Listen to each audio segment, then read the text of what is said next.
Boom! Hello and welcome to the Building a Better Bowler podcast, episode 12. Joined today by a TV personality, local police officer, a mum, a crossfitter, and an all-round amazing lady, Katie Eustace. Hello, welcome. Hello. And her daughter as well, so she will be our youngest podcaster if she decides to comment. But she's just being distracted by Hey Dougie at the moment, but she may join us later. So welcome to the Building a Better Bowler podcast. Thank you for I'm having me. assuming this is your first podcast, isn't it? Yes, it is. They're a bit weird at first, but then you like kind of relax into it because you don't normally have a mic stuck in your face when you're talking to somebody. No, it's a bit different to a camera. Camera and microphone you can just about cope with because you know what it's for, whereas this you're like, oh, there's just a microphone and nothing else. You'll be a pro because you've been on TV. How many times have you been on, do you know, roughly? I don't know.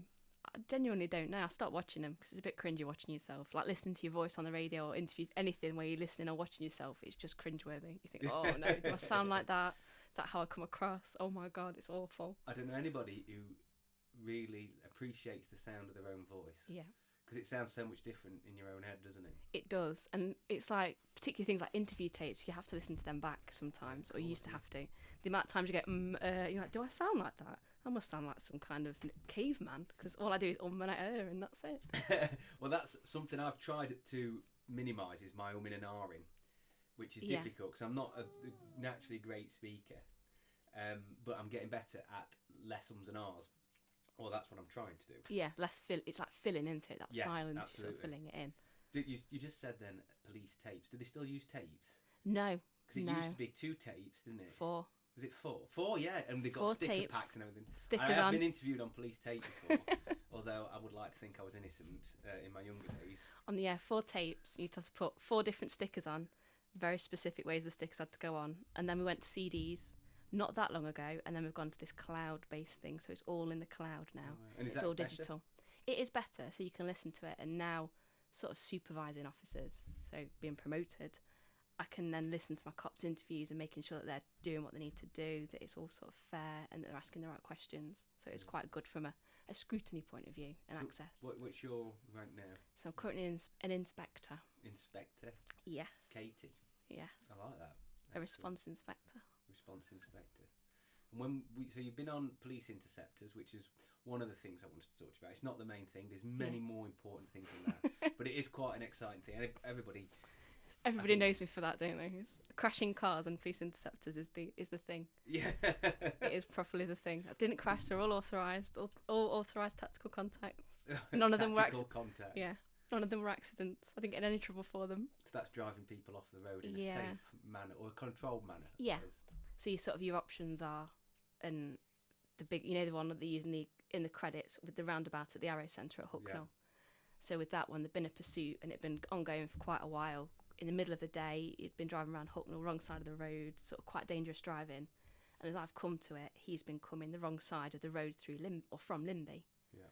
So it was a bit of a split second of it. If I don't block the roundabout slightly or move my car so it looks less appealing for him to go the wrong way, he's going to go the wrong way around the roundabout and potentially get onto the bypass, go to the motorway, and the risk of that is it's massive. And the potential impact, whereas for whatever reason he chose to just drive at me, and it was like that 30 second of like, oh no, the car's gone. Pretty much. So you're there as, and I've never really thought of that, but obviously it's a psychological deterrent. You see a car there blocking or obscuring a way you may take to escape. You, in a split second, you would normally take a different almost route. Like so controlling the direction, isn't it? Yeah, having some kind of control, because pursuits are adrenaline rushes and things like that. You can't get better than a pursuit. It's brilliant. So can you compare it? Is it roller coaster ride? Yeah, like an Alton Towers ride, but you've got absolutely no control over it, and they can go wrong on an absolute split second, and that is the scary part of them. And I think when people watch it and they watch the show, they think, oh, it looks amazing, you get to chase cars around, it's brilliant, but the amount of risk assessing you are doing in a split seconds to work out what's going on. I mean, I've been in them and it's horrible when they do go wrong, whether that's injuring some poor innocent member of the public that's just got in the way at the wrong time, or that they've lost control of their vehicle, and you're trying to all the time minimise that and minimise that risk. But obviously, if the risk goes too high, we will abort it and let them carry on driving. They'll come again another day. Yeah. Which is frustrating because people must look at us like, what on earth are you doing? The police aren't taking any action. Well, actually, if we do take action, it's more risky than just letting them get away, and we'll get them again another day. I know in London, some friends with the guys on the motorbikes were very frustrated because they couldn't. It was so dangerous. These guys were mental, and still are. Yeah. It's not so much on the because they've tried not to have the news. They've spoke with the news people. Obviously, they don't want it being on the news because all of a sudden it becomes a bit of a badge of honour every time they get on. And they're like, "Oh, that's us. We're really bad. We're doing this. Aren't we really good gangsters?" Like, it's not gangsters. Not a good thing. It's a bad thing. Idiots. Yeah. So you've done how many police car pursuits have you been involved in? There must be hundreds, I would have thought. It's not hundreds. Not hundreds. No, it's not that often. And sometimes they go and they stop really quickly. I can't think, to be fair.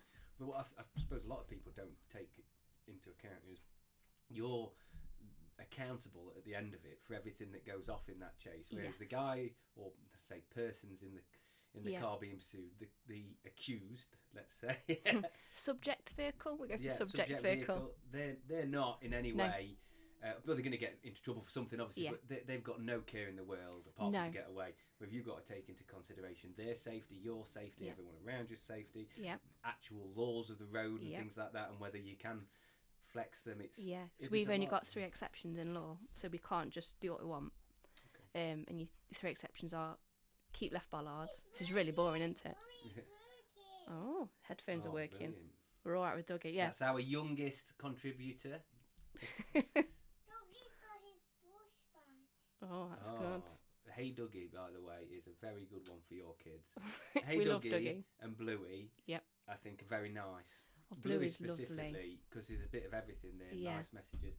Peppa Pig, on the other hand, I don't promote. No, I don't. We don't enjoy Peppa Pig. We do enjoy Bluey, and we do enjoy Dougie. I used to like Octonauts. Octonauts is quite good. Yeah. We've not watched Paw Patrol. What else does she like? It's definitely most CBeebies stuff she'll watch. CBeebies is really good. I think I always felt as a parent I was doing a better job letting my kids watch CBeebies than I was doing Nicktoons, Cartoon Network, or the American things.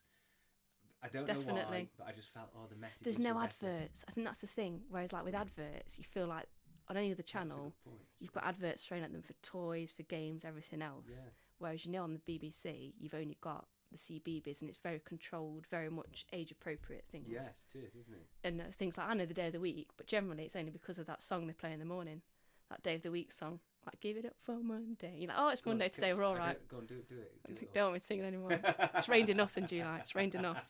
Don't need me singing it. I never thought of it like that. That's really cool, actually, because there was just a good feeling because I felt, it was a bit, like, the content was the wholesome of the BBC, isn't it, as well? It's like Auntie Beeve, isn't it? It's the traditional thing. Oh, it's BBC, they're okay. Having no adverts is a massive thing because that's really, we've spoke about dopamine, me and Gary and I on the podcast,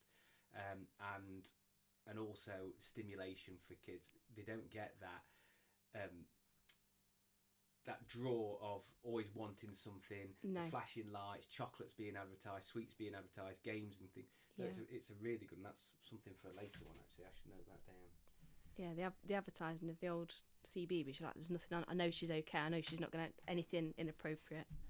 Although we're watching, what does she like watching? Gym Stars. It's on CBBC. She does gymnastics on a Wednesday and dancing. Absolutely loves it, from doing all the gymnastics in the gym. So she now likes watching Gym Stars, which is all about the Team GB gymnasts. And I think it's a CBBC thing. Somebody loves watching it. Absolutely loves it. It's like, I watch gymnastics. Although I've had to explain to her that boys can do gymnastics as well, because she's quite outraged that boys are doing it. It's like, no, boys can do gymnastics as well as girls. But I think more boys should do gymnastics. I think it should be, the stuff at school they do is like, for PE, is not advanced enough for most kids. But boys do football, girls do hockey, boys do rugby, girls do the gymnastic. Like, they should be able to do everything. Absolutely. We got to start orienteering and all sorts, because ours was a sports specialist school. We did like orienteering, we did all sorts. Were you sporty as a kid then? Fairly sporty, yeah. Because obviously you're a Swimming. Great role model for your daughter. Coming here to train, she watches you. strong, powerful girls training. The priority that is put on it, and how everyone. There's no gender in the CrossFit community apart from when it comes to selecting the appropriate workout stimulus. Yeah. Which is amazing. And you're obviously a police officer, so you're a powerful lady there. She gets to see all of that. But so before you went into the force, you were a swimmer. Yeah. So been a swimmer from a very young age. Competitive? Yes, I was never good enough to do like county championships as a kid. My parents weren't particularly dedicated to taking me to activities, shall we say. It was more sort of when I badgered them to go. So I had to persuade them to let me go, which is now why if she does something, I'm like, you can go, you're going, it doesn't matter to me. But yeah, so training with swimming, swam for school and things like that, and then continued it. Well, I stopped swimming when I was about 16. And then when I got to 18, I realised that I needed to do something, because I did a little bit of running. I thought, this is not fun. And having years as a swimmer, you suddenly realise that actually it doesn't hurt your body that much. There's no impact on your joints. So I took up swimming again. And then when I joined the police when I was 20, they've got a swimming team, or Notts Police have got a swimming team. And then there's this thing called Police Sport UK.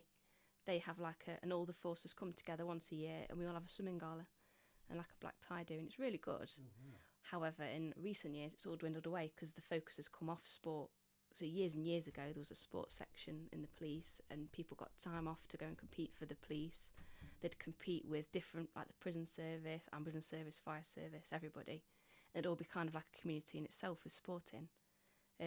But now there's nothing really like that. It's all dwindled away. So I still did until last year the police lifesaving, which is all about like first aid and doing open water scenarios and rescue and things.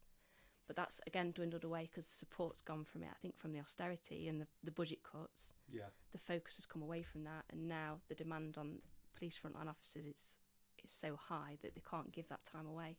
When you entered the police, because I've spoke with Jay Baxter, we were talking.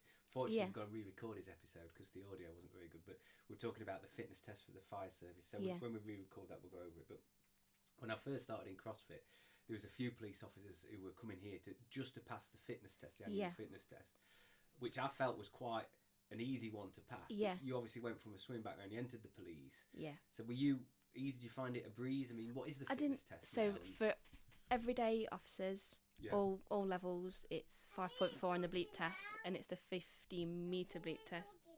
Can you hear him? I've got the headphones on now. Is it good? Yeah. Look like a real podcaster. So yeah, for ordinary cops, any rank, anything, they have to do 5.4 once a year, and that's with their annual officer safety training. For any other specialisms, so for public order, which is like your riot shields, padding and things that you generally work football or big public events, that is 6.3, and taser is 6.3 as well, I think. Then you've got other specialisms, so for firearms, for ARV, which is what Nottinghamshire are, it's 9.4, and then there's other specialisms. That's high, isn't it? That's a long way for my little legs to run. I have to train for that. And then any other specialisms is 10.5 is the highest we'll go on our bleep test. Wow. Is it just the bleep test? Just the bleep test every year. To join, you had to do a push and pull test on, it looks like a weird rowing machine, and that was something like 55 and 60. Again, it wasn't particularly high, but if you're a very slight female, it is quite hard to achieve, whereas I've always been quite lucky with my swimming shoulders. I've always been fairly reasonable upper body strength. So that was all right. But yeah, 5.4 every year doesn't seem like a lot, and I never trained for it, but I know a lot of people do struggle with it, and they really struggle. For me, I think if you're not a beat cop, if you're not out and about, if you're just in a desk, then it's possibly not necessary. But certainly if you're going to be chasing after somebody, you've got to be. You want to be fitter than the crims, don't you? Really? And some of them are quite fit. Yeah, they are quite fit, or they're running, and when you're chasing someone, and I'm not a fast runner, I'll put my hands up to that. I'm not a fast runner.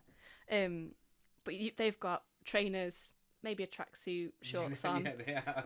and a Always t-shirt, trainers, absolutely and jogging bottoms. barely any layers anyway, and you're getting out the car, and you've got your what do you call it, body armour on, you've got your belt kit, you've got your boots, you've got your thick trousers to stop them ripping, and you're like, you're already on if you're not caught them within the first 20 metres, you think, flipping out, I've got it on all on here. So absolute hats off to my lot that managed to catch folk with everything on, and particularly when you're on firearms as well, because you've got your SLP on your leg. You've got even extra weight just to add to it, so you're trying to, that's not spinning around. So it's a nightmare. And they know normally they're in their own area. We know where they go. They know exactly where they are. Do you think those little drug man bags that they wear now weigh much? No, they don't. That's the got like rocks in them, but no, because they have them around the chest, don't they? Bless them, the little man bags. I know that's stereotypical, but my son started wearing a certain brand of tracksuit with it, and I was like, mate, you're not a street. No, what do you look like? Peddler, do you know what I mean? But it seems to be fashion nowadays. Whereas, like, I'd look, you know, like if my daughter did that, I'd be like, what are you wearing? And it's terrible because having done that role for years, for example, you see Nike Air Max trainers, and you make that automatic assumption that they're probably the pair of trainers that I've seized the most of from people committing a certain type of crime. And it's just that common thing. You're like, oh, recognise those trainers anywhere. So when someone's got a pair of them on, you're like, you can't wear them. Like, there's too much. You have that automatic association with a pair of shoes. I was listening to some of the statistics on stop and search. Yeah. And I think the biggest sort of signal to stop and search someone is how they're dressed. You don't really stop and search people in suits. No, really, unless there was some very specific intelligence to say. To say so, yeah. But in general, the general street stop and searches in lots of areas, if you look at how a lot of people dress, they look like they've just been out robbing. And I think that makes a big difference. Yeah, if you've got a balaclava on, several layers on, a really hot day, and you've got man bags on you and 3 pairs of trousers, you go, something isn't quite right there. And you probably stop and talk to them and be like, that's not quite right.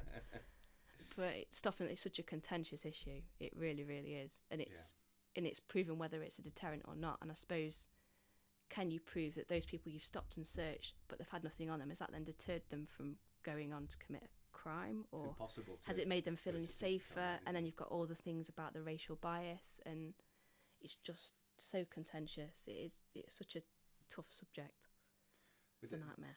I think it's got to be part of the policing tools. So I think has. You shouldn't be scared to stop and search anybody. No. And maybe it needs to be slightly more widely used, which would. I mean, I've not seen anyone stopped and searched in Farnsfield. No, and that's where you think, oh. Whereas if you went somewhere like St Anne's, so I always remember one of my colleagues who I joined with on response, and he was a chief inspector now, and he's from London. And he said, I've been stopped and searched by the police 3-4 times by the Met, and his interaction's not been particularly good. And I'm like, I've never been stopped and searched. And you go, and he is someone from an ethnic minority background, and you're like, it's just different experiences. Whereas he will have never walked home at night, walking down the street, like looking over your shoulder, worrying about who's behind me, am I going to get grabbed and dragged into an alleyway? And it's just different experiences, isn't it, that people have.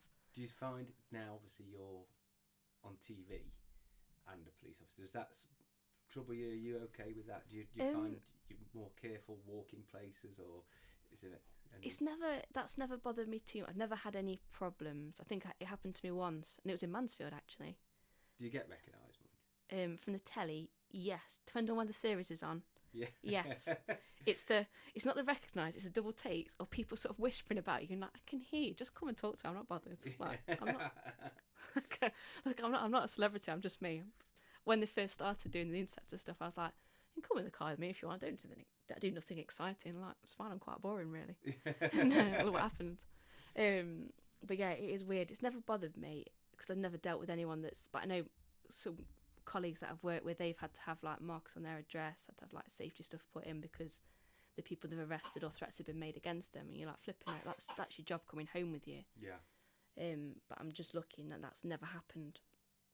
And sort of when I was on firearms, if you're doing a job that is that risky, they'll make you you do balaclava up, even though you still know it's me because you've got 6 burly blokes and me going, oh, I'm police. You think, well, that sounds like a lady that does, that's not a bloke. What do they call you? Doris? Is that right? Is that like a... They used to, not anymore. That's a token Doris. Like, thankfully, we've moved on. We've moved on since then, bless him. But is that banter within the police force? Because like, we were talking about apprentices in front of a guy from HR. Yeah. Relaxed conversation at one of the rugby clubs the other night, and the guy from HR was just squirming. He didn't comment or anything. It's like, they just can't do that anymore. And we were like, I was subject to bullying as an apprentice, and I hated it a little bit, but it was character building. It's different to sexual harassment. I appreciate that massively. But you couldn't get away with half the stuff that was done to us as apprentices, and we thought was hilarious. It is bullying. Yeah, but, it is by any other name, isn't it? Yeah, we just call it banter. as a lady in the police force, do you find that there's less banter directed towards you now, more, or is it a cautious subject? It's a very cautious subject because people will cross the line, and what was acceptable even 4 or 5 years ago now it isn't. And I can see why, because for years and I found particularly on the front line, so going from firearms, which is a very specialised world, and you look at the Casey report and everything that's come out about firearms, and particularly in the Met, you look at that and you think they're still 20 years behind everybody else. You go to frontline response, and I know on my teams, everybody's an equal, so there's no difference between men and women. There is banter and they do make fun of each other, but there is an absolute equal. There's an equal split. There's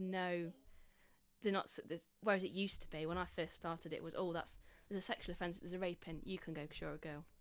Yeah. Why does that make it any better? Me going because I'm a girl. If they asked for a female, what's the circumstance? They might feel more comfortable with a male. Whereas it always used to be, you got all the sexual offences, any jobs involving kids, and that's 14 years ago. It's not that long ago. Whereas now it's so much more evenly split frontline wise. I think there's still some progression to be made, probably in your specialised departments, which ironically I'm going back into as their inspector. So I'm hoping that I'll be able to bring what my guys do on the response world into the firearms world and say, look, these guys can achieve it out there. Just because you carry a gun and have a higher standard doesn't mean you can get away with some of the banter that you have.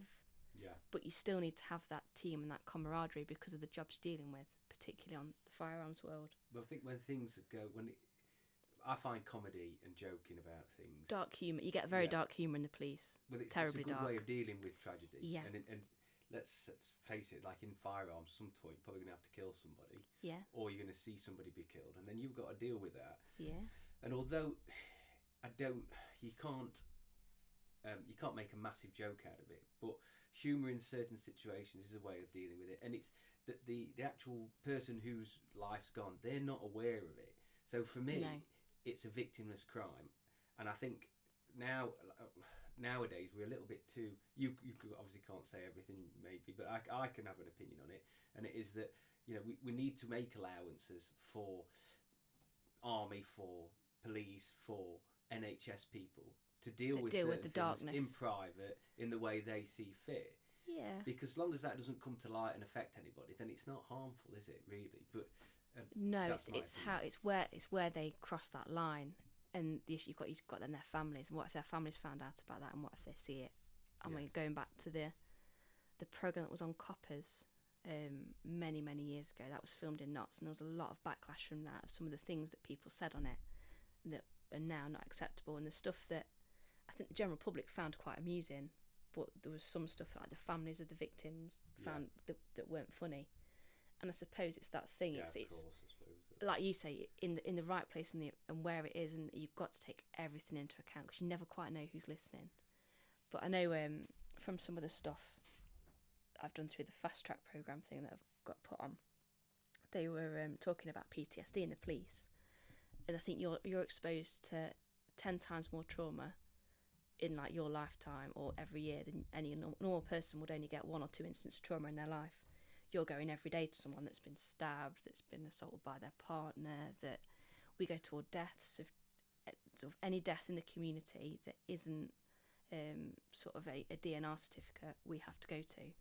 That's do not resuscitate for anybody who's not familiar with the abbreviations. Unless a doctor has signed off to say this person is expected to die because they've got palliative care or a life-limiting illness, we have to go to that. And you're like, so my friend who's worked in child abuse, she was saying sort of in the 6 months leading up to her leaving, she went to 12 baby deaths. Flip it out, it's a lot, isn't it? Yeah, and you just go, like, how does somebody deal with that and process that, and yet still expect you to carry on and do that, have that appropriate line of banter? And you look at departments where they are dealing with rape, RASO, which is rape and serious sexual assault, child abuse, all the POLIT stuff, so the online paedophile intervention things. You're looking at that and you're like, you've got to have almost a warped sense of humour to be able to process that and deal with that every day, because otherwise it's enough to send a normal person over the edge. But and I've had friends that have committed suicide because they've been in the police. I don't think most, in fact, it doesn't matter what I think, but I'm certain it's a statement, most general people don't take into account what a police officer has to deal with on a daily basis, what the police force is expected to do now above and beyond. Like you're talking about all the online side. Yeah. Which how do you police the internet? I know, being a father, yeah, it's hard to police in a small scale, in a safe environment. Yeah. You know, where my kids have, you know, fallen foul of not really being cautious enough on apps. Luckily nothing too majorly detrimental to us. No. Although one or two instances we're not happy about at all, that will stay with them. They've got to learn from. But wow. In general, people go, police officers, they should be arresting people. Should be out dealing with crime. Crime is such a small proportion of what we deal with. A lot of it is like domestic abuse, vulnerability. There's so much more that we deal with. There's big publicity about the mental health incidents, and we deal with a lot of mental health incidents. And I know in NEENAAHS we've done really well with having the street triage team, and that's an officer and a mental health nurse that will come out and go and speak to people in crisis to try and prevent the use of, there's a power called Section 136 of the Mental Health Act, which means in a public place somebody needs that immediate care and control, we can detain them for a mental health act assessment. It's the idea of this triage team. Once Section 136 detentions in NEENAAHS were absolutely skyrocketing, they're like, how can we try and reduce this? Because it's not always the appropriate power, and also try and prevent them being taken to a police station. Because if you're in a mental health crisis, a custody suite is not the place you want to be, and it's not the appropriate place either, because you're poorly. You've not committed a crime. You're poorly. You're unwell. Yes, all right, your leg doesn't need to be put in plaster, and you've not got an arm missing, but you're still unwell. And they've done this triage car, and it's worked. It's been one of the best things we've ever done, because it just reduces that, and it gives us a link in with the NHS mental health teams. But you also see that they're at stretching point as well. That's the problem, isn't it? They've got now. Mental health is another strain on. We didn't have years ago, but it's not. And I know we just locked people away years and years ago, didn't they? Just put them away, and that's what you did with people. Medicate them, put them away. Now we're aware of it. Now we try and deal with it. It pops up in different ways, and the extra strain on the police force, and then you have to. Or even the ambulance service as well, because they have to. So the appropriate transportation is an ambulance, not a police car. But an ambulance, I know most of the public will go, I want an ambulance, go into your people having a heart attack, your children that are poorly, or anything else. Why they're taking a mental health patient and transporting them from A to B? It's how else do you get them there? Yeah, how else do you get them? No, there's no bus, there's no crackers, taxi. It's so hard. And then you go, well, the ambulance can't defend themselves. Like, they've got no personal protective equipment. They've got nothing. So you're like, well, actually, we are the better resource to do that, but we're not. It shouldn't be us. But it just falls to the police, and that's, I think, over time a lot of things have fallen to the police. 3 o'clock on a Friday afternoon, the amount of safeguarding jobs that we get in to say we've been concerned about this person all week, and you go around and knock on the door, well, what have you done about it all week? And I think with the times that are coming, because of the budget cuts that are coming, I think, and the austerity that's potentially coming again, there's going to be more pushback on different services, and just say, what else can you do? And more partnership working around things. She's going away, she's listening to Doggett. But yeah, that partnership working is crucial, because if we don't utilise that and work with the partners like social care, NEENAAHS, which is the ambulance service, fire and rescue service, we're all going to fail, because budgets are going to shrink. I think we can see it's coming. Demand, lower cost of living's gone up.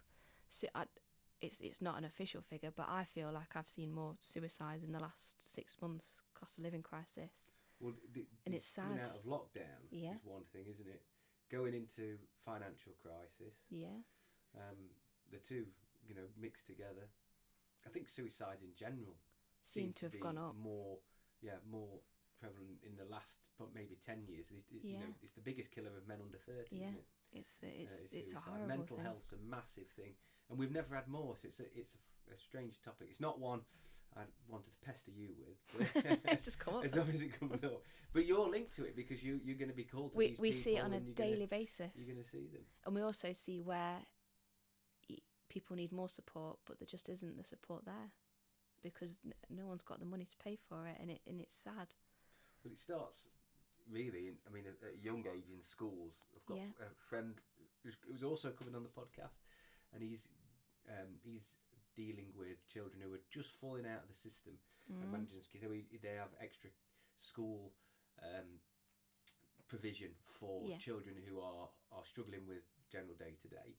The problem is if we try and force them into the normal system, Yeah. same as anybody who's left school, and try and it's not going to work. It doesn't cater for them. So they need extra care, and it is a massive extra resource. Yeah. But if that's for another time, I suppose, really. No, but they do. There's a lot of.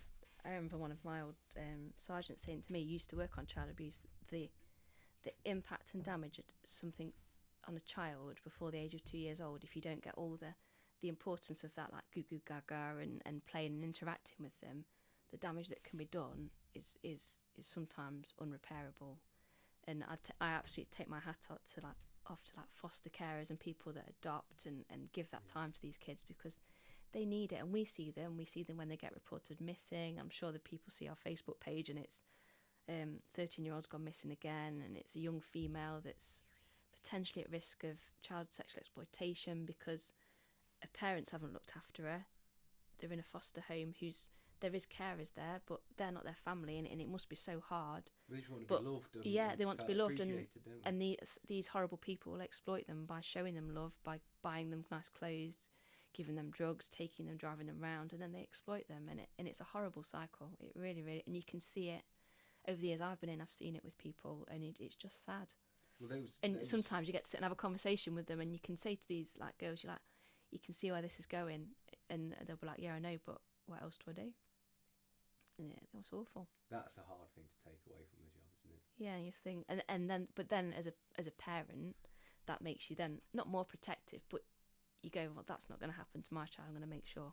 But then does that then make you a bit more of a helicopter parent, where you're like, oh, can't do that, you mustn't do that, you can't go there, you can't do this, you can't do that. I spoke with Charlotte Mather. We were talking about childhood and traumas, and regardless of what kind of parent you are, you're going to do something to mess up your kids somewhere. Yeah. You've just got to give them the love and affection and help them deal with it. Obviously, you came into the police force, and you've come in as a lady. Yeah. A fairly healthy lady. So, and you're doing CrossFit now, and you're managing CrossFit and parenting and a job, and you've been on TV. So I think you succeed in many ways, and your daughter's fantastic, and I've seen her replicate you as well, skipping. Because it does wads and things. She's adorable. So I reckon you're doing a pretty good job. We try, and that's the whole thing about bringing her to the gym. And I know some other ladies are pregnant at the minute, and also, and you do compare yourself. But to my other colleagues, that I've got a couple of officers that are pregnant, and the difference in them, like they're struggling with health issues during pregnancy, but they weren't healthy to start with. They're sort of like, their lifestyle's very different, and I do wonder whether me, when I was pregnant, keeping fit and continuing in that through, has that helped me maintain a slightly sort of better outlook? I don't know. Is it helped me recover from pregnancy quicker? Well, we've got an episode coming up with two people. A midwife and a qualified CrossFit coach who's done the postnatal and prenatal course. Oh. So they'll be coming on discussion. I've got to fix that in. But training during pregnancy is massive. So for me, obviously a father of two. Yeah. My wife suffered most of that on her own because I can't give birth, but we did what we can. It's the world demands. So this is partly to do with obviously ladies in the police force and things, but nowadays you've got to have. But you really the reason two parents are better is because it's so hard to do it on your own. It's so hard. It's not easy. If you can, it's amazing. But there's no way that those days when you feel weak and you just need someone to help. You know, if there's not somebody there, it is so much harder. Yeah. But then also the toll it takes you. But you're expected to work as soon as you can and to stop work as late as possible. To be this amazing dynamic woman at work and amazing dynamic people, to keep fit, to eat well, to mediate, all your child's demands and all these things. To be at every event as well. Yeah, every event that happens, you're like. it's so if you haven't got a partner who's helping and sharing that, the message we're given as parents is that we've got to do all these things. So. It is easier with two, and if you're both like-minded. Yeah. But at the same time, as you get a bit older, being having your children grow, it gets easier. There's less. With a baby, getting up in the night. How long were you off? I had 6 months off, and then my partner, I had 7, and he had 5 months off. So we swapped halfway through, which is quite unusual. He's quite hands-on as well, isn't he? Yeah, and I think I remember him saying to me, so he works in the police, but doesn't work. He's not a police officer, but still works shifts. And he's got an easy life. Yeah. if you ask her what Daddy does, she tells you sits down. Okay. That's why he's always fresh. Yeah. So he goes, what does Daddy do for work? He's sitting down. What does Mummy do? Keeps people safe. And, all right. And I've not taught her that. Which is quite ironic. But yeah, he sort of says we know he's taught that relationship. Oh dear. But yeah, you sort of go and you're like, he needed that time with her, because he said that gave me the confidence to have her on my own. I knew I'd go out for the day, because I didn't have to have you there to fix everything for me. I could get everything ready in the bag, and I was ready to go. And he said that's given me the confidence with her, because otherwise I'd have been very much like, well, it's kind of your problem, isn't it? You've had a year off, whether it's your problem. I'm like, no. You know, like having a daughter, do you bring, before having a daughter, things go wrong at work, terrible day. Yeah. Even if you're pissed off, it's not affecting anyone. Do you find that you bring work home, and, you know, does it affect you in that way when you come back? Are you sometimes snappier, or...? I can tired, being tired of shifts. You can generally be a bit snappier, and then I'm like, oh, I'm sorry. But it's sort of, you try not to. You really do try not to let it bother you. It's when you go to like horrible jobs. I found different jobs affect me differently. So particularly. You're done. There's another one. Oh, a minute. Let's go. Okay, Erin, do you need a wee? Are you sure on the secret toilet? No. You're watching another one. He's watching another doggy. Erin, just push that laptop a bit further back on for me. Just push it on the sofa. Is you okay? I couldn't see it falling off. But yeah, what was it? I'll merge that bit together. Checking on the thing. So we spoke earlier just about how you're never not a police officer once you're a police officer. And I've mentioned I've got friends who have had to remove themselves from WhatsApp groups and things like that. So we're talking a bit about banter. I mean, that's something I suppose you've got to be mindful of, isn't it? Yes, it's very much so. So as a police officer, you're not an employee. You swear an oath, an affirmation to the Queen, as it was at the time, but it's now the King, to hold an office, which makes you accountable. So an MP, police officers, and there's not many other professions where you hold an office and you then commit criminal offences should you neglect your duty, or should you commit offences and various other stuff. So you are more accountable and more culpable for what you do. So recently, obviously, there's been the big thing in the Met with the WhatsApp group and the misogynistic texts on there, and there's some horrendous texts on there, which even if I got, I'd be like, you're not right in the head sending me that. Yeah. And you'd report that. We've had there's been WhatsApp groups that have been involved locally, which again the messages haven't been as bad, but officers have been they've had sanctions, and one officer's been sacked as a result of that. So there is that scrutiny on your life and your private life that probably wouldn't be on an ordinary person. Well, absolutely not. 'Cause most people, I mean, I there's a few groups I've left because some of the content they thought was funny is not my humour. No. A little bit too extreme. Some of it is, but I've got quite where I draw the line is far past where other people would. So you can imagine how bad some of those are. And I find humour in humour as well. So yeah, I'm quite open-minded with it. But I'm a normal guy. I'm not going to get into trouble. Unless, really. Unless you say something that is horrifically offensive, and even then, on a private message, it wouldn't affect you. Whereas for me, that there's always that potential there. So unless you and there's an expectation on you to challenge behaviour, and I think there's on the wider public scrutiny thing, they expect you to always be challenging that behaviour. So if someone sent me something racist, I would be challenging that, going, "What on earth are you doing? Like, that isn't acceptable." If that was a police officer, I would have a duty to go to our professional standards department, who are our sort of like complaints and discipline, line of duty, but they're not armed, and say to them, this officer has fallen far below a standard that we expect of them, and they would be punished for that, whether that was on duty or off duty, because we can't have people that have those thoughts and behaviours in the police service, because if you're thinking that, you clearly quite happy to say it to other people. What else are you saying to other people that aren't police officers? Like, you've got to be above the normal person. That's the you're not quite to be saint level. It's not quite there, but you're not. You can't have these extremist views. It's not. It means you can't drop your guard, really, can you? I suppose. Like you say, to challenge people, it must be quite a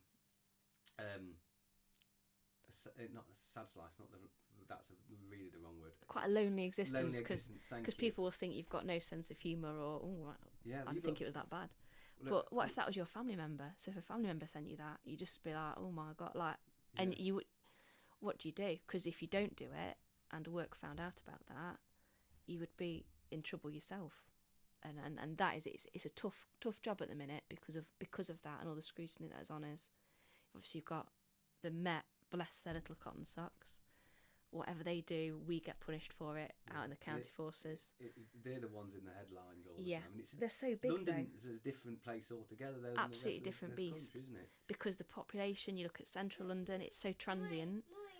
We obviously have the students in Nottingham that are transient. You've got your headphones on. But then we have communities like Mansfield and Worksop, which are old mining towns. You still have things from the miners' strike that go on. People have still got fallouts from them. I played rugby and still see a few guys from one of the mining towns around here. Yeah. And their views are very traditional, let's say. Yeah. And what they consider funny, I do not consider funny at all.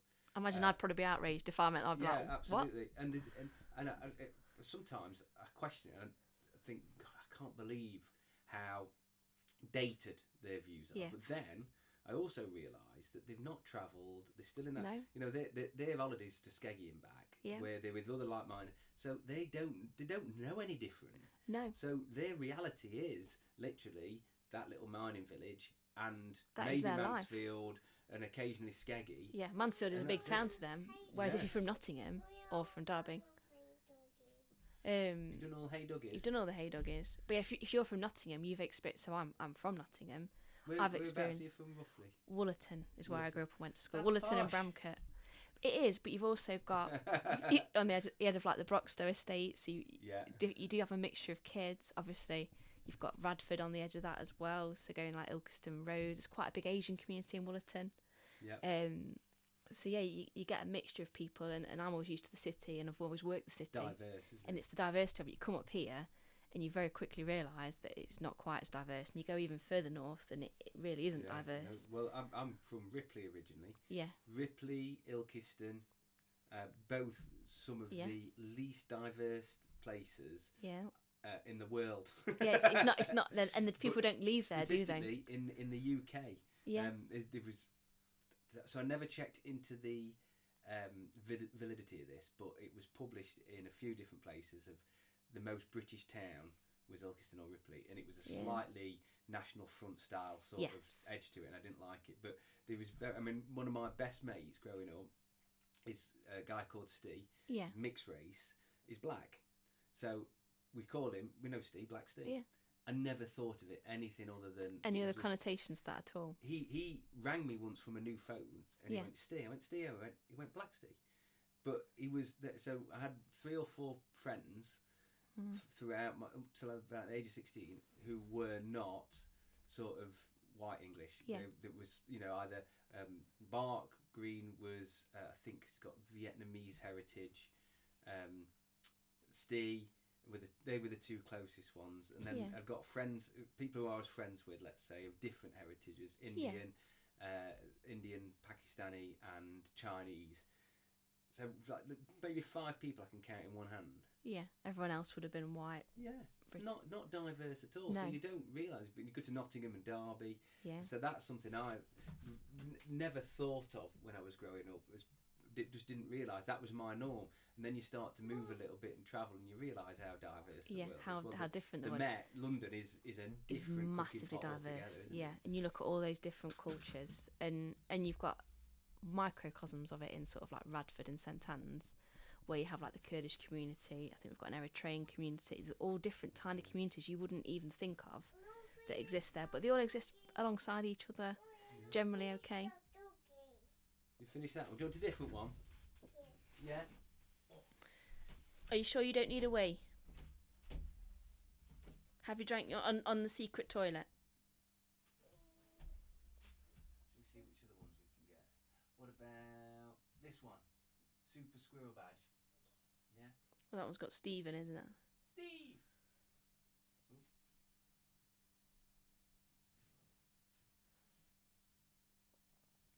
We don't want that. That's for emails. We don't want emails, do we? No.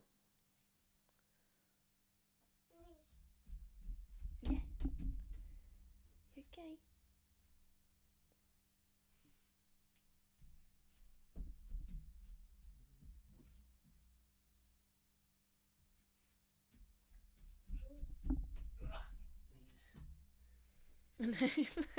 CrossFit's really good for you, except when you try and get up or do anything.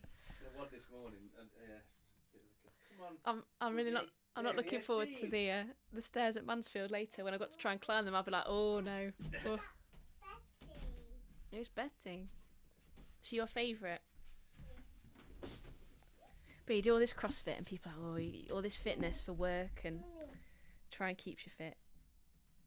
And then you try and climb some stairs or get up from somewhere and you're like, oh God. Have you found your fitness as a police officer is better for CrossFit? Yes.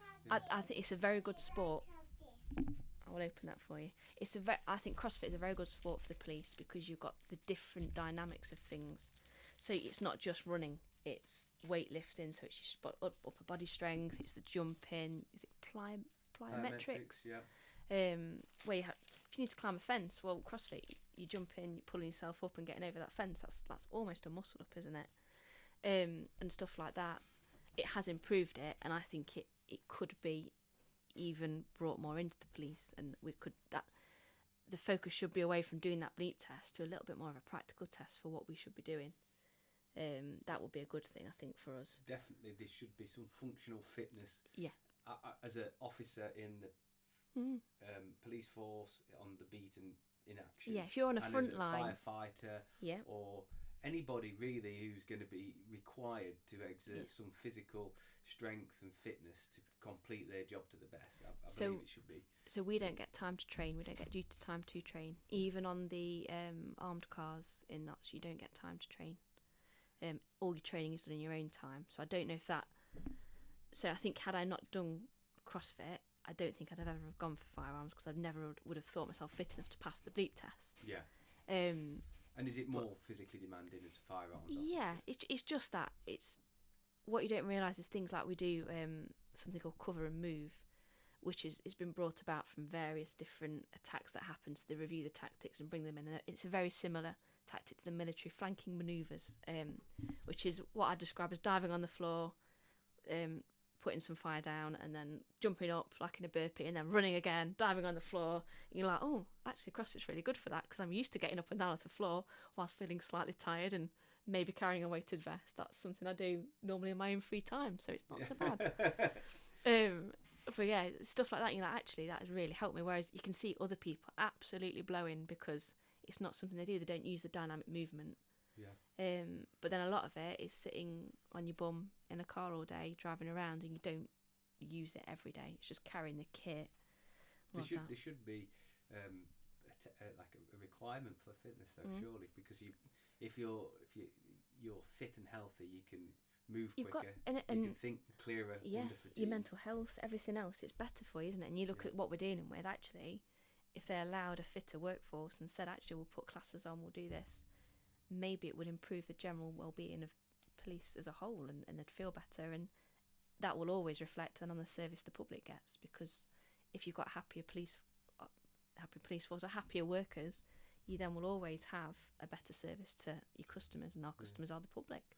What is the mood like in your part of the police force at the moment? I think people feel very put upon at the minute. Demand is high, and it feels like whatever we do, we get beaten with a stick. Not from our big bosses, it's just the general feeling from the media, I'd say, towards the police. Absolutely. The mood isn't good at the minute, the relationship's quite low, and I think trust and confidence is really low, particularly post Sarah Everard and Wayne Couzens. I mean, that man should never have been in the job. How that's ever happened. But, one bad egg, everybody's tarred with the same brush. We're all bad people. And that's what it feels like. And you're like, actually, I know that my officers, my team, do their best do whatever they can for the public. They go to a job, they'll do it to the best of their ability, and that then doesn't reflect on them very well. And they just then they read the media and, oh, the police are rubbish. They've done this and not done that. I think the police force are becoming too soft. It would be as a good. necessity, Yeah. unfortunately. There needs to be a fear in some of the police from the general public. Shouldn't have anything to fear and don't. But having a tough cop who's a little bit overzealous sometimes with his handcuffing or her handcuffing, who's a little bit rough with some of the criminals, it's not a bad thing. You don't want overzealous. What you want is somebody that understands the powers of use of force and has the confidence to use them. I think what we don't equip our officers with that confidence that if they're using force and that force is reasonable and necessary in the circumstances, and they're using that to gain control of a situation, nobody can ever criticise them. Even if there is the armchair critic with filming them in the cameras, well, actually, no, that person has committed a robbery at knife point. That's why they've got handcuffs on, and that's why they've been thrown on the floor, because that person has potentially got something that could harm myself, another member of the public, and commit more offences. I couldn't be a policeman. It makes my blood boil when they're going like that. What you doing, officer? What you doing? I'm filming you. They're like, can you get the camera out of my face? Yeah, but you stood on my street, officer. It's my right to... And I'm like, do you know what? That guy with the camera who's gobbing off at that officer, he actually needs a smack round the ear from his parents. That's what he needs. And this is it. And needs some respect. The little sugars. And it's like, where's the parenting? Like, you can't clip them around it. And it's just, you have to learn to just have that tolerance for people and just be like, just go. If you want to film me, absolutely fine. Just go and stand over there and film me out my way. Happy for you to film what I'm doing, because I'm happy that what I'm doing is lawful and and I've got the powers to do it. And I think that's what we don't do. We don't give our cops that confidence to say, go away. I'm doing what I need to do. If you want to film me, that's fine. That's your right. But just go and do it not in my face. Because if you carry on in my face, you're actually obstructing what I need to do, and I will arrest you. Can you not taser him? No, you're not allowed to do things like that. Everything we do is scrutinised. So, like on firearms, if you shoot somebody, it's not just a free for all to fire bullets into them. Of course. You have to justify every round that you shoot, and I mean every round. You couldn't just go Call of Duty double tapping people. We're not allowed to do that. So that's reflected in the training. You know, if you double tap someone, you can't do that, because they'd say, well, you fired the first bullet. Did you then reassess that second round? Because if that first bullet had stopped them and neutralised the threat, why do you need to fire that second bullet into them? Because that stopped them, they've collapsed. Why are you firing two? And you would then be looking at actually the second round. If they're then dead, has that caused them to die? And then be looking at unlawful killing. Have you had to fire your gun yet? No. In Nottinghamshire, we've never shot somebody. It's only ever baton round. We've only ever done the AEP, which is like the big rubber riot gun. It's like big rubber bullets. I'll sort your hands in a minute. But yeah, because that's stopped and contained the threat. So no, we've never had to use lethal force on somebody. We've used less. It's called a less than lethal option, because if you fired a baton round at somebody's head, that would kill them. Do you want A Dougie on again? Is it working? Have you been clicking buttons by any chance? Oh, it's my fault. I think I should freeze it. Let's have a look. One sec, sweetheart. Do this. This one keeps coming up, doesn't it? Try later. Let's close that, and then let's press play here. Oh, let's take your headphones off to walk, chicken. We pause. Do you want me to clean your hands? Have you got a wipe? Should we go and wash them in the secret toilet? You've got to take your headphones off though. In fact, Bowler, take them off because you've got sticky hands. Just pull this, ready? I'll pause this. Wash them in the secret toilet. This is very exciting, this moment. She's like, oh, it's still there. I'm like, oh.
for a wee. You've been for a wee? No, you haven't. You just washed your hands for me. Just wash my hands. You are so cool. She says it like matter of fact. About 10 more minutes and 10 then more we'll be minutes. done. Put your headphones I on. think. Oh, yes. You look so cool. God. I'd rather not go up for a bit. Oh. So, obviously, Shooting people. shooting people is one thing. You don't. Your obviously job is to try not to shoot people, isn't it? But yeah. So you're talking about the batter rounds, like the rubber. So have you shot anybody with those? I've never personally done it. Yeah. I think we've had 2. I may be wrong in Nottinghamshire. That we've had to deploy it and it's worked straight away, which is good. And we see that as a success because actually, all the other tactics that we use, we're there to try and stop that because we don't want to be shooting people. That's like a last resort, really. Yeah. There's a lot of gun crime in Nottingham, though, isn't there? It used to be we used to be shotting him, biggest. didn't we? In 2002, it was crap, which is before my time. But I remember growing up in Nottingham, it was Shottingham. My cousins from Harrogate were like, "Oh my God, we're not coming to Nottingham. It's dangerous." Yeah. Completely the opposite now. Completely the opposite. But then I think nationally knife crime's gone up because if you think about knives, there's no to source a gun.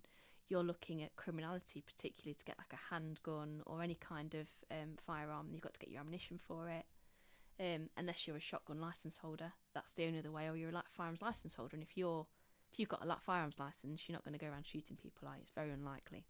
And the scrutiny and the checks that are on them should, in theory, prevent that. But yeah, whereas a knife, you can walk into Asda. I could wander to Morrison's now and go and buy a kitchen knife and go and hurt somebody if I wanted to. And I think that is currently the problem that we're facing is knife crime. And the sentences around carrying a knife Yeah. compared to carrying a firearm or being I think they've near as serious, though, are they? They've increased them. So for knife carrying, they have increased the sentencing, which is meant to be a deterrent, but people are still doing it. And there's that standing. I know there was an advert that said if you use a knife, if you're carrying a knife, the likelihood is that's going to get used on you. And I know that off the top of my head, I've been to a couple of instances where that has happened, and it's resulted in a loss of a life. And you think that they're just standard kitchen knives. They're not fancy knives. They're not Rambo knives. And yes, we do see them. But then equally, taser isn't the be all and end all. So taser has got a failure rate on it. There's a certain distance. There's various other things with taser, so it's not infallible. And I know a lot of our response cops think it's like a gun, and you've got to taser them. It's sorted. Actually, it's not. If that taser fails, what option do you go to? And have you tasered people? Yes, I've tasered somebody. Does it normally put them straight down if it's done right? If it's done right, it will freeze them because it causes all their muscles to spasm and they will drop. On the incident where I tasered somebody or had to deploy it, it was someone with a knife, and it had several warnings. And we're still going to my colleague with a knife, so I've tasered him, and it's dropped to the floor. And you hear on the footage and the body worn, the clang of the knife dropping to the floor, and it was a big knife.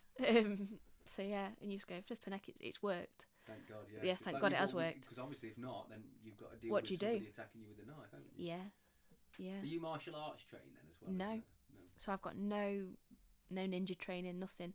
And there's a lot of my colleagues that do, so like do jiu-jitsu or kickboxing, but a lot of them aren't. We get officer safety training. Being like police academy in some respects. Yeah. Where, you get training through all these different things, but there's like Nothing. self-defense classes and. No, you get once a year. You'll get it. You have a week when you join of officer safety, which is like handcuffing, control techniques, sort of like wrist locks, and what else? Learning how to use your baton, and different like cell extraction. So when we have to put someone in a cell, and then sort of extracting yourself safely from that. Want me to do it again? Come here, I'll come and help you. You're getting all twirled in it. Ready? Where do you want to sit? Where are you sitting?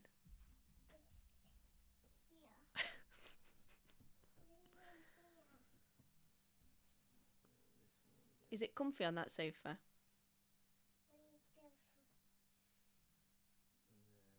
Hey, dog is there. How's that? Ready? Can I help? How's that?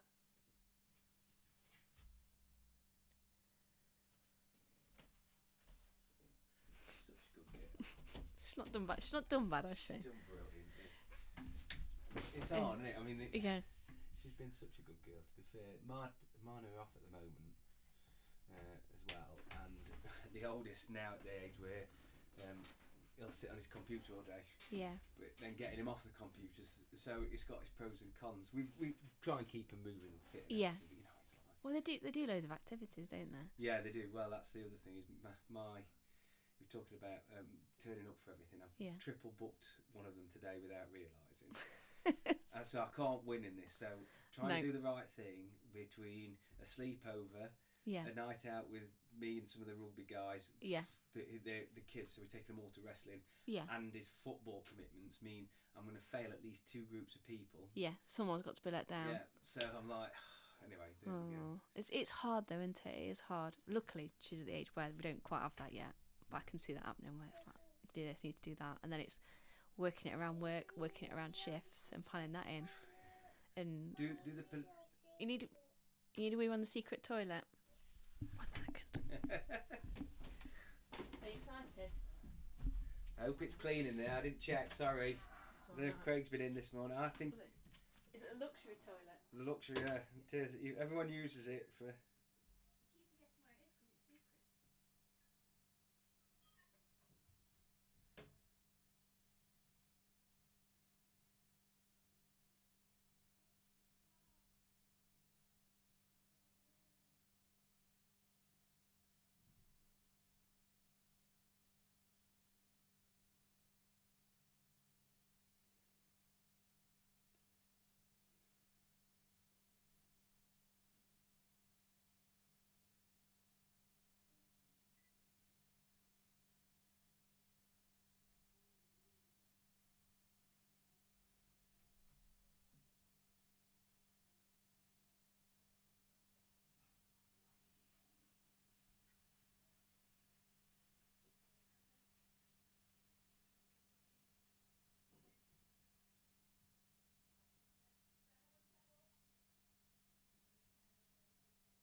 This one, way. Do you forget? Look, secret toilet. You just forget. So secret. I've been to get a secret toilet. You've been to the secret toilet? She's so happy. That's the secret toilet. Oh, it's kids though, into like doing something they shouldn't be doing. Like, go to a secret toilet. Like, I'm not going to publish anything on here about a secret toilet because it sounds a bit dodgy. It does sound. You can go to follow a secret toilet. It's got a video camera, microphones, and a secret toilet. Yeah, that'll be really investigative. You'll forget what's Follow doing. I forgot where we were now. Where were we? We were talking about. So have you? So obviously being a martial arts training. Martial arts training. But do the police make allowances for being a parent? Is there any give or take? Because obviously trying to juggle that, if you're late on a job, you know, is that it? You're just late on a job, and there's not much you can do. So, some of our rules and regs is that if we're told you're staying at work, you're staying at work. They can cancel your day off as long as they compensate you for it. But if they do it far enough in advance, cancel your day off. Does that happen to you much? Or? Yeah, I tend to get it a lot for football. So I've got, but what I try and do is volunteer for games. So I know if I can get the childcare to do it, I'll say, right, I can work these Saturdays for you, if it's my rest day. So it just saves that surprise cancellation. It means I can plan a little bit better for it, and it's being savvy and wise to that almost. So it's just, we do flexible patterns, but it depends on your role. So for example, on response where there's like 15 of you on a shift, you can afford to have someone working slightly adjusted hours. On the firearms cars where there's like 8 of you, and you've got to meet the strategic threat and risk assessment, which is what governs what we do, and how many cars we have to have out at any time. It's more difficult because if you're one down, you can't meet the risk, the threat and risk assessment. So it's just the way it works. Are you allowed to tell us your worst jobs or your best jobs? Are you allowed to? Trying to think. What's best the jobs. fastest that you've been in the car? I'm driving in a pursuit. What's the fastest you've had to drive in order to pursue a villain? To Villain, not that fast. So I'm a fairly steady. Sounds terrible. Steady Eddie when it comes to pursuits. I don't if they go too quick and it's not something like a straight road or like the A46 to get some silly speeds on there. But if you're looking at silly like 100-mile-an-hour plus, it becomes high risk, and you're like no. Driving to jobs is very different. So I really liked to a job once. I was going down the motorway, and I've like looked down. And I was like 160. I'm like, oh flipping out. Wow. Because you 60? just 160. Wow, that is fast. And I remember the last time I did that was on my driving course, because you obviously have to practice driving at those speeds. Yeah. And because you are trained to drive at high speeds, you're aware of everything, but just stuff creeps up on you a lot quicker. So you were like looking miles down the lane 3 of the motorway to make sure there is nothing coming, and being very aware of people diving across. And what's the stopping distance at something like that? I dread to think. It's got to be like 100 and some, to a couple 100 metres of it. Yeah.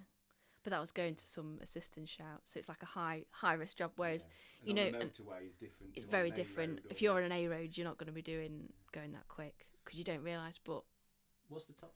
Are you allowed to say the top speed of the cars? I don't know. Confidential? Or? I genuinely don't know. That probably would be out at top speed, I reckon. Yeah. Because you just go.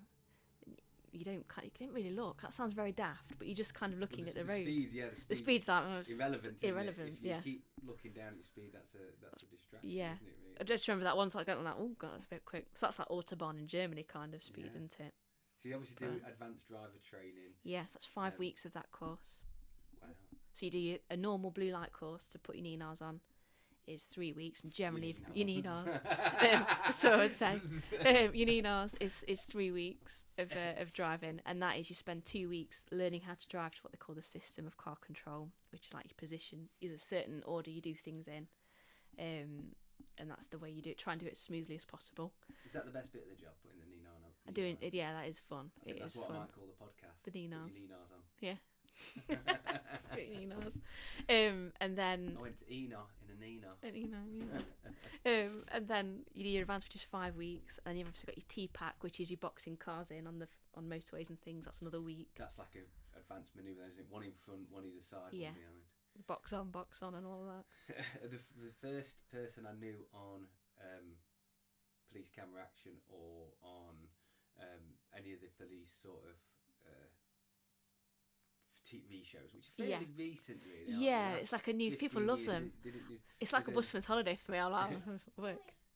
There's a guy, probably can't mention his name, but thought he was a bit of a bad boy twacker.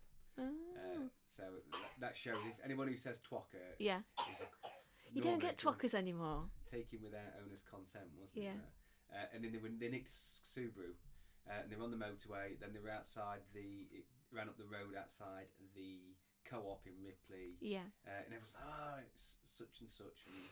And I knew him a bit at the time. I wasn't big mates with him, but I knocked around with some dickheads, to be fair.